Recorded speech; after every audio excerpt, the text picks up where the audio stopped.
Hello friends, स्वागत है आप सभी लोगों का हमारे चैनल क्विक स्टडी में। मैं कमल बेस्ट। इस वीडियो के माध्यम से दोस्तों आपके यहाँ पर कराऊंगा आर्मी जनरल साइंस का पार्ट नंबर 16, यानी दोस्तों यहाँ पर आपको सामान्य विज्ञान का पार्ट नंबर 16 मिलेगा।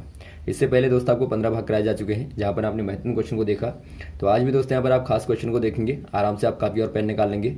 और यदि आपने दोस्तों पिछले वाले भागों को ना देखा हो तो आप जरूर देख लें, ताकि यहाँ तक के क्वेश्चन आपके सारे तैयार हो जाए। तो शुरू करते हैं। देखिए, आप आराम से क्वेश्चन को नोट करते रहेंगे और साथ में दोस्तों आप लगातार जो पिछले वाले पार्ट है उनका रिवीजन करते रहेंगे, ताकि आप आराम से एग्जाम में आने पर सारे क्वेश्चन को कर पाएं।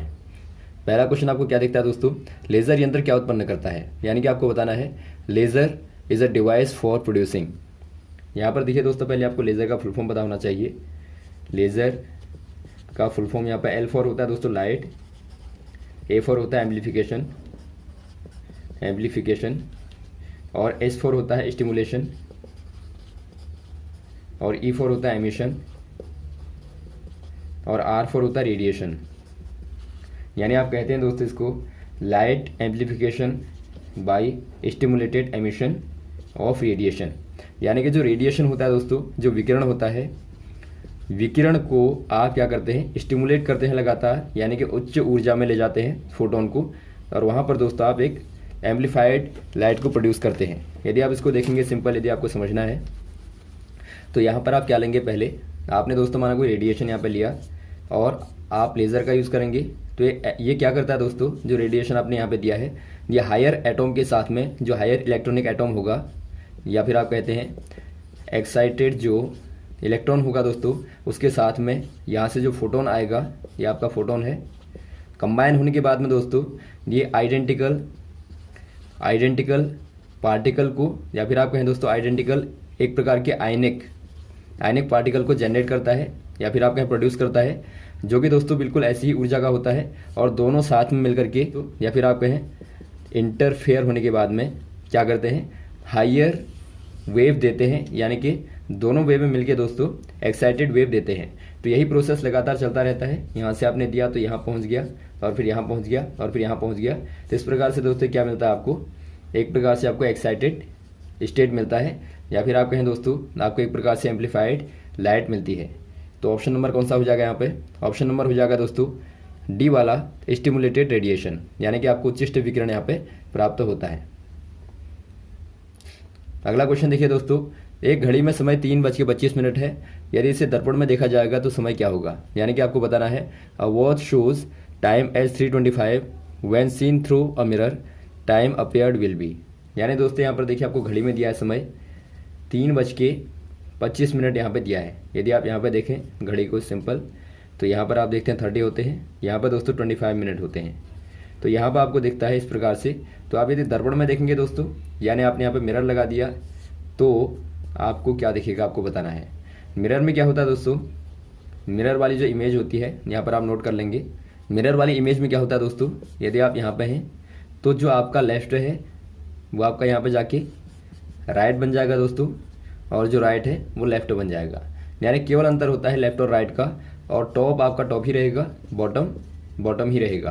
तो ये आपको ध्यान देना है, इनमें चेंज नहीं करना है, केवल दोस्तों आप लेफ्ट और राइट को चेंज कर देंगे। तो यहाँ पर आप देखें घड़ी को, ये आपका लेफ्ट हो गया दोस्तों, ये आपका राइट हो गया। यदि आप मिरर में देखेंगे तो जो आपका लेफ्ट था वो राइट हो जाएगा, और जो राइट था वो लेफ्ट हो जाएगा। तो यहाँ के अकॉर्डिंग आप देखें तो आपकी जो सुई होगी यहाँ पहुँच जाएगी, और ये वाली दोस्तों यहाँ दिखेगी। यानी आपको यहाँ पर 9:35 यानी कि 35 मिनट दोस्तों दिखाई देंगे। तो यहाँ पर आप कह देंगे 9:35, ऑप्शन नंबर बी वाला हो जाएगा। दूसरा तरीका है निकालने का दोस्तों, यहाँ पर आपको 3 दिया है, तो आप 12 में से 3 को घटाएंगे तो आपको 9 मिलेगा। वैसे आपको 25 मिनट दिया है, तो आप 60 में से 25 को घटाएंगे तो आपको 35 मिलेगा, यानी कि 9:35 यहाँ पर आपको मिलेगा। दोनों ही तरीके हैं, आपको जो भी ईजी लगे आराम से आप कर लेंगे। नेक्स्ट क्वेश्चन देखिए, 1 न्यूटन इक्वल टू, यानी आपको बताना है 1 न्यूटन बराबर क्या होगा। न्यूटन आप जानते हैं दोस्तों फोर्स की यूनिट होती है। यदि आप एसआई यूनिट देखें, यूनिट ऑफ फोर्स, तो वहाँ पर आप देखते हैं दोस्तों क्या होती है, न्यूटन होती है। तो यहाँ पर आप देखते हैं एफ बराबर क्या होता है दोस्तों, एम ए होता है न्यूटन के सेकंड लॉ से। तो यहाँ से आप देखते हैं एम जो है मास है, यानी 1 न्यूटन बराबर क्या हो जाएगा, मास को दोस्तों आप मापते हैं किलोग्राम में, तो 1 किलोग्राम, और ए जो होता है मीटर पर सेकंड का स्क्वायर होता है, यानी कि आप कहेंगे मीटर/सेकंड का स्क्वायर। यानी कि 1 न्यूटन बराबर होता है दोस्तों 1 किलोग्राम गुणा मीटर बटे सेकंड का स्क्वायर। तो ऑप्शन नंबर कौन सा हो जाएगा, बी वाला हो जाएगा 1 किलोग्राम गुणा मीटर बटे सेकंड का स्क्वायर। अगला क्वेश्चन देखिए दोस्तों, आराम से आप क्वेश्चन को सुनेंगे। A child is stand in front of a magical mirror. यहाँ पे आप हिंदी में भी समझते रहेंगे। एक जो चाइल्ड है दोस्तों, कोई यहाँ पे बच्चा है जो कि मिरर के सामने, और मिरर कैसा है दोस्तों, मैजिक मिरर है, यानी कि मैजिक मिरर एक प्रकार से जादुई यहाँ पे शीशा है। तो मैजिक मिरर के सामने फ्रंट पे खड़ा है, यहाँ फ्रंट पे खड़ा है। और आपको कहा गया है she find the image of her head, यानी वो प्राप्त करता है अपने हेड की, यानी सर की इमेज को जो प्राप्त करता है बिगर, यानी कि यहाँ पे जो प्राप्त होगी दोस्तों, मिरर में जो प्राप्त होती है, सर दिखाई देता है बिगर, यानी जो नॉर्मल सर है उससे बड़ा दिखाई देता है। The middle portion of her body of the same size, यानी कि जो मिडल पोर्शन है, जो बीच का भाग है दोस्तों, बीच का भाग सेम दिखाई देता है, यानी कि वैसा ही लगभग दिखाई देता है। और कहा गया है and that of legs smaller, यानी कि उसके जो लेग हैं यानी टांगे हैं दोस्तों, नॉर्मल टांगे ये हैं, तो यहाँ पर आपको छोटी दिखाई देती है। तो यहाँ पर आपको बताना है the following is the order of कंबाइनेशन for the magic mirror from the top, यानी कि टॉप से दोस्तों जो मिरर का कंबाइनेशन है कौन सा वाला है आपको बताना है। टॉप से यदि आप देखें तो पहले कौन सा मिरर आएगा, plane, convex and concave, convex, concave and plane, concave, plane and convex, convex, plane and concave. यहाँ पर देखेंगे दोस्तों आप, यदि आपको बड़ा इमेज दिखता है तो इसका मतलब क्या है, ये आपका दोस्तों डाइवर्जेंट लेंस होगा, मिरर होगा, यानी एक प्रकार से आप कहेंगे अवतल दर्पण होगा दोस्तों, या फिर आप कहें कॉन्केव मिरर होगा। तो पहला आपका दोस्तों कॉन्केव होगा। सेकंड में चूंकि आपका दोस्तों सेम ही दिखाई देता है मिडल पोर्शन, यानी कि जो बीच का भाग है वो सेम दिखाई देता है, दैट मीन्स ये आपके पास में प्लेन मिरर होगा, यानी कि समतल दर्पण होगा।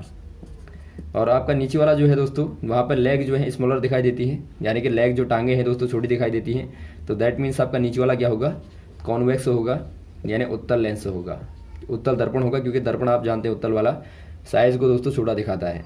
तो यहाँ पर ऑप्शन नंबर कौन सा हो जाएगा, ऑप्शन नंबर हो जाएगा दोस्तों कॉन्केव, प्लेन और कॉन्वेक्स, आपका सी वाला। नेक्स्ट क्वेश्चन देखिए दोस्तों, सूर्य उदय होने से पूर्व ही दिखाई देता है क्यों, आपको बताना है। The sun is seen before the actual sunrise because of. यहाँ पर देखिए दोस्तों, जो सन होता है एक्चुअल में, आप यहाँ पे हैं, मान लीजिए यहाँ पर ऑब्जर्वर है, ऑब्जर्वर यानी कि जो देखने वाला है, यहाँ से देख रहा है, तो आपको सन एक्चुअल में दोस्तों जब क्षैतिज के ऊपर होता है, यानी कि जब हॉरिजॉन के ऊपर होता है, हॉरिजॉन यानी कि क्षैतिज के ठीक टॉप में होगा दोस्तों, तो आपको दिखाई देना चाहिए। लेकिन यहाँ पर होता क्या है, जब ठीक दोस्तों यहाँ पर हॉरिजॉन के नीचे होता है, यानी क्षैतिज के नीचे होता है, तो यहाँ से ही आपको सूर्य दिखाई देने लगता है। तो आपको ऐसा क्यों होता है आपको बताना है, यानी एक्चुअल राइजिंग के पहले ही आपको दिखाई देने लगता है, ऐसा क्यों होता है आपको बताना है। यहाँ पर देखिए दोस्तों, आप जानते हैं जब लाइट यानी कि प्रकाश डेंसर से रेयरर में, यानी कि सघन से विरल माध्यम में जाता है, या फिर रेयर से यानी कि विरल से डेंसर मीडियम में, यानी कि सघन माध्यम में जाता है, दोनों केसेस में क्या होता है दोस्तों, यहाँ पर प्रकाश का रिफ्रैक्शन होता है, रिफ्रैक्शन होता है, यानी कि अपवर्तन होता है। तो यहाँ भी दोस्तों ऐसी कंडीशन होती है। आप जानते हैं यदि आप एटमॉस्फेयर को देखें अर्थ के, यानी कि अर्थ के एटमॉस्फेयर कहने का मतलब है, एटमॉस्फेयर कहने का मतलब है दोस्तों वायुमंडल को आप देखें, तो यहाँ पर आप देखते हैं जितना दोस्तों आप पृथ्वी के नज़दीक आएंगे उतना ही आपको डेंसर मीडियम मिलता रहता है, यानी कि वायुमंडल आपका सघन होता रहता है यदि आप पृथ्वी के पास में आते हैं, ड्यू टू ग्रेविटी, यानी यहाँ पर आप देखेंगे पृथ्वी के गुरुत्वाकर्षण के कारण दोस्तों ऐसा होता है। तो यहाँ से जो आने वाला प्रकाश है दोस्तों, वो लगातार विरल माध्यम से यानी कि रेयर मीडियम से डेंसर मीडियम में आता रहता है, यानी आप जितना नीचे आएंगे उतना ही डेंसर आपको मिलता रहेगा। तो इसमें क्या होता है दोस्तों, कॉन्टिन्यूअस क्या होता है, रिफ्लेक्शन होता है। यानी आप यहाँ पे देखें पहले मीडियम को, यहाँ से मान लीजिए लाइट आई, तो यहाँ पर आपका रेयर मीडियम है, रेयरर है, और यहाँ पर आपका डेंसर है, यानी आपका विरल है, और ये सघन है। तो विरल से आएगा दोस्तों, तो यहाँ पर थोड़ा सा क्या होगा, बेंट हो जाएगा टूवर्ड नॉर्मल, यानी कि नॉर्मल यानी कि जो अभिलंब है दोस्तों उसकी ओर बेंट होगा, यानी कि थोड़ा झुक जाएगा। वैसे आप नेक्स्ट वाला मीडियम फिर देखेंगे, यहाँ पर आने के बाद में ये आपका और डेंसर होगा इससे, तो यहाँ पर आप देखेंगे थोड़ा सा और ये दोस्तों नॉर्मल की ओर बेंट हो जाएगी। यहाँ पर आप फिर नॉर्मल फिर डालेंगे यहाँ पे, तो यहाँ पर थोड़ा सा और नॉर्मल की ओर बेंट हो जाएगी। तो इस प्रकार से दोस्तों आपको एक कर्व मिलता है, यानी जो यहाँ से आने वाली लाइटें हैं वो आपको लीनियर फॉर्म में नहीं मिलेंगी।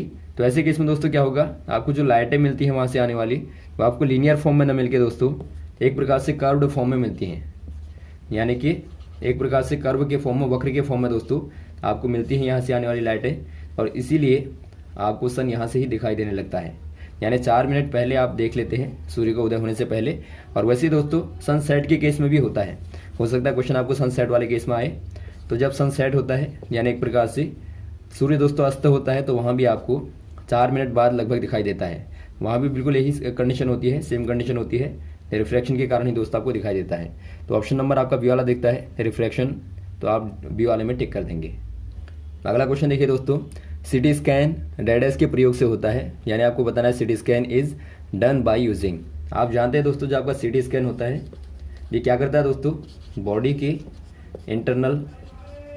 इंटरनल स्ट्रक्चर की इन्फॉर्मेशन आपको देता है, यानी एक प्रकार से आपको जानकारी देता है शरीर के अंदर वाले भाग की दोस्तों।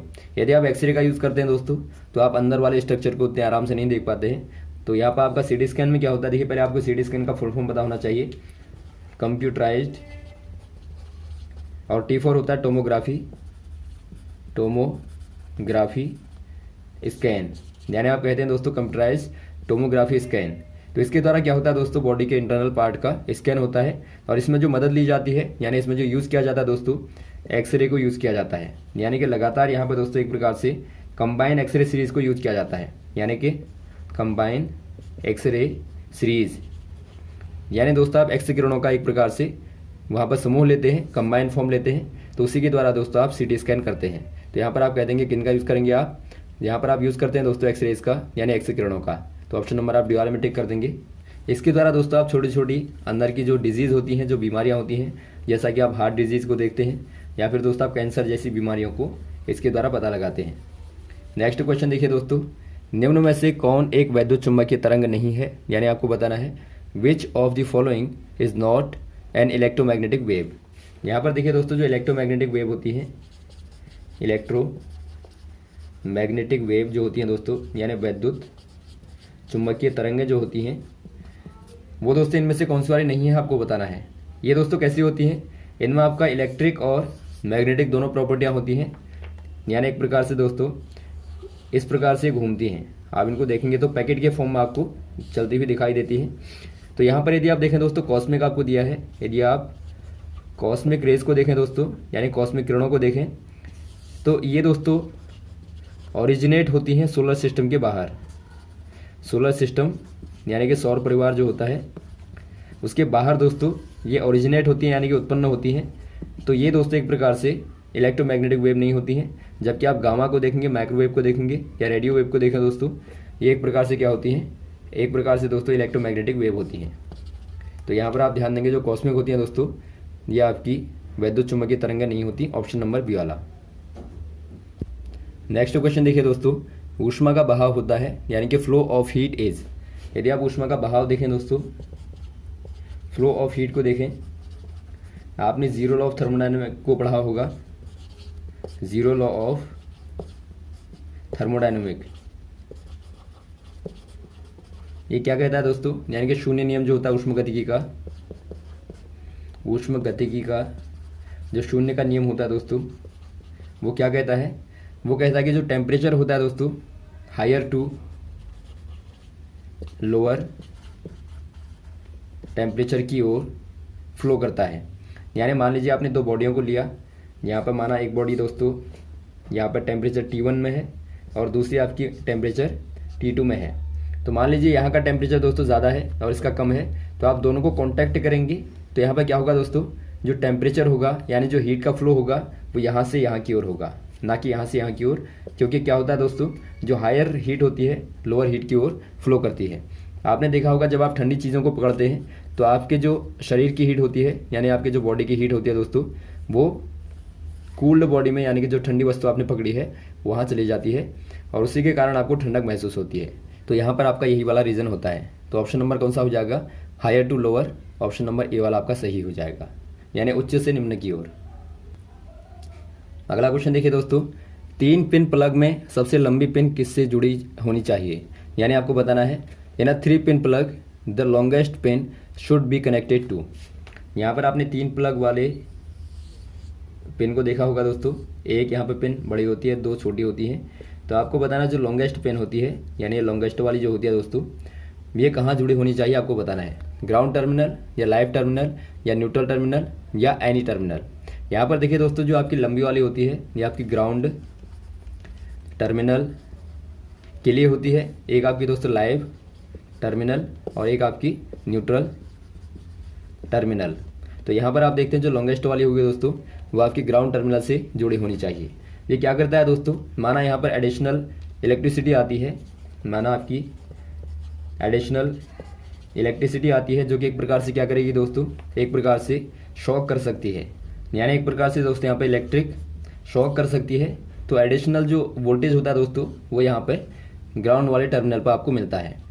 तो जो एडिशनल वोल्टेज होती है दोस्तों वो यहाँ पर आ जाती है, यानी कि आपका जो ग्राउंड वाला टर्मिनल होता है वहाँ को आ जाती है, ताकि दोस्तों कोई इलेक्ट्रिक शॉक ना हो। तो इसीलिए इसको थोड़ा लंबा छोड़ा जाता है एज़ कम्पेयर टू इनके, ताकि ये पहले टच करे।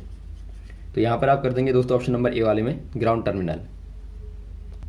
नेक्स्ट क्वेश्चन देखिए दोस्तों, सोडियम वाष्प लैंप का प्रयोग सामान्यतः स्ट्रीट लाइट में किया जाता है क्यों?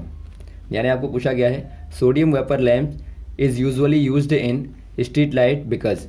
दोस्तों यहाँ पर आपने देखा होगा सोडियम वेपर लैंप, या फिर आप कहें दोस्तों सोडियम वाष्प या वाष्पित कहें आप, वाष्पित जो लैंप होते हैं उनका दोस्तों यूज जो किया जाता है स्ट्रीट लाइटों के तौर पर खास तौर पर किया जाता है।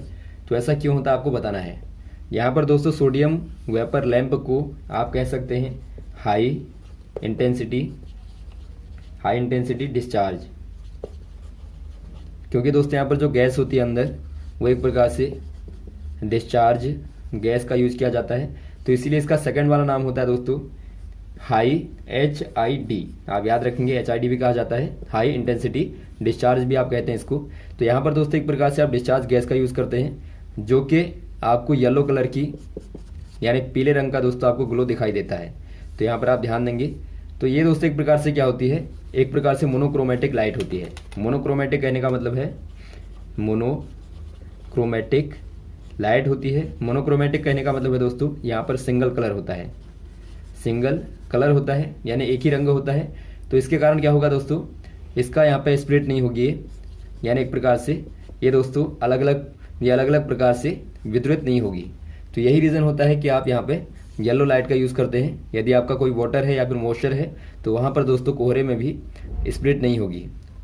तो यहाँ पर देखिए दोस्तों ऑप्शन नंबर आपको बी वाला दिया है, light from this is monochromatic and will not split through water droplets. यानी इससे जो प्राप्त होती है, जो प्रकाश प्राप्त होता है वो दोस्तों मोनोक्रोमेटिक होता है और ये आपका स्प्लिट नहीं होगा। यदि आप वाटर ड्रॉपलेट से पास करेंगे तो इसका स्प्लिट नहीं होगा। तो यही रीज़न होता है। तो ऑप्शन नंबर आप URA में टिक कर देंगे। तो यहाँ तक दोस्तों आप क्वेश्चन को तैयार करें और लगातार क्वेश्चन को बताते रहेंगे, हमारे साथ भी बने रहेगा। और यदि आपको वीडियो पसंद आता है दोस्तों आप ज़रूर लाइक करें, शेयर करें ताकि अधिक से अधिक लोगों तक पहुँचे। Okay, thanks. जय हिंद, जय भारत।